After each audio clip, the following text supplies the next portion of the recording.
Hi guys! Welcome back to my channel, Ticking Together.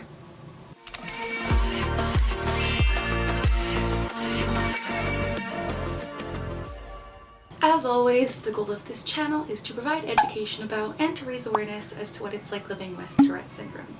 In today's video, we are going back to the basics and talking about all that you need to know about Tourette syndrome. So this video should be pretty comprehensive and tell you everything that you definitely should know if you want to know about Tourette syndrome. So let's get started.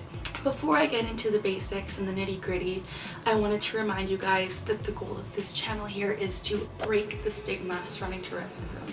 And with your guys' help by subscribing to my channel, I genuinely believe that we can do that. So if you want to stay tuned to educational videos as well as my stories about my life with Tourette syndrome, please subscribe and tell your friends about this channel if you want them to learn too, because I believe with more people's support we can break the stigma that the media has presented on Tourette syndrome. Alright, so let's start with the basics, like the very basic. What is Tourette syndrome? So Tourette syndrome is a neurological disorder, which means it affects the brain and it causes individuals to make involuntary movements and sounds known as tics. These tics can be anything from blinking your eyes, to jerking your arms, to barking, to saying certain words. Honestly, the list is endless.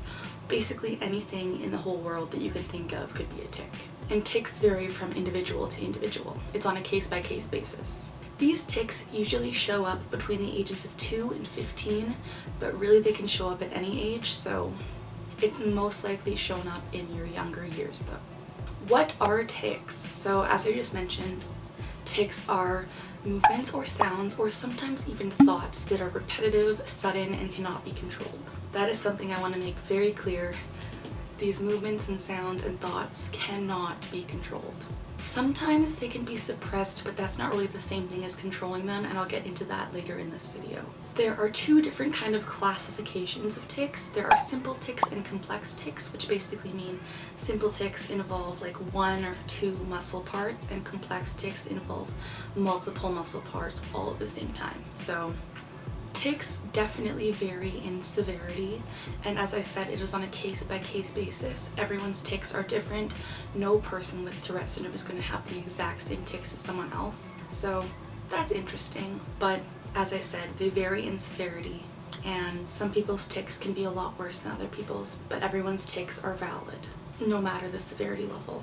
How do you get diagnosed with Tourette syndrome is a common question that is asked, and the answer to that is you have to basically have at least 2 motor tics and 1 vocal tic for over a year before you can be diagnosed with Tourette syndrome, and you are usually diagnosed by a psychiatrist, a neurologist, or a doctor, so that's kind of how you get the diagnosis.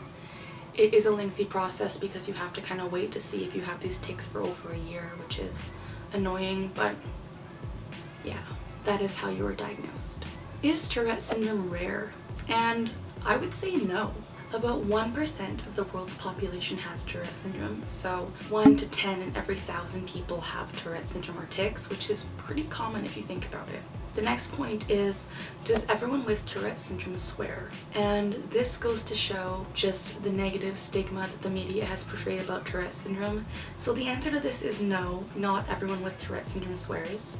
The swearing tic is called coprolalia, and it causes individuals to make involuntary utterances of swear words or socially unacceptable phrases, and it only happens in 10 to 15% of people with Tourette syndrome. So that's a pretty small number. So next time you think about like Tourette syndrome, don't automatically associate it with swearing, because that's not all it is. What are some common tics? So as I've mentioned, some of the most common tics are eye blinking, nose scrunching, throat clearing, coughing, grunting, whistling. Like, honestly, the list goes on. There are so many different types of tics and everyone is different, but my first tics that I developed were eye blinking and nose scrunching and throat clearing. So those are 2 motor tics and 1 vocal tic, so I definitely had the criteria to be diagnosed with Tourette syndrome, and my tics got a lot worse as time progressed. So fun fact is that males are 4 times more likely to develop Tourette syndrome than females, which is really interesting, and they're not really sure why this is the case, but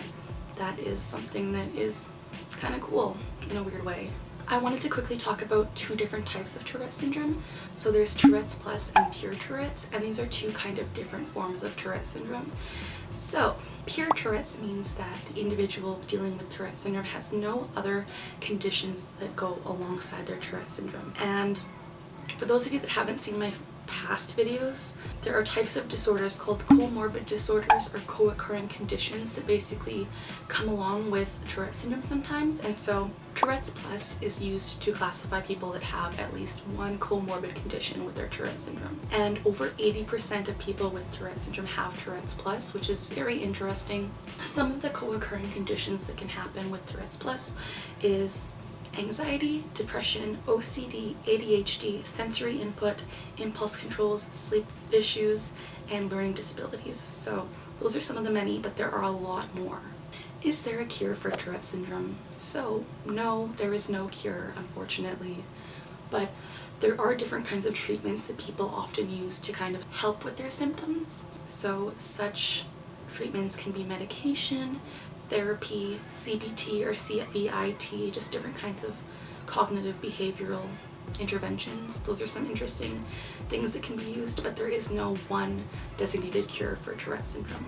The cause for Tourette syndrome remains unknown. However, it is believed that there are genetic factors as well as environmental factors that lead to Tourette syndrome and tics. So there you have it. Those are the back to the basic facts about Tourette syndrome, kind of all you need to know to get started on your journey of educating yourselves and learning about our disorder. If you want to learn even more, please check out the videos on my channel that I've posted in the past, because I have so much information on here that I think is very valuable and that will help you guys learn about Tourette syndrome to the best of your ability. These facts were just the basic stuff, and I hope that you learned something.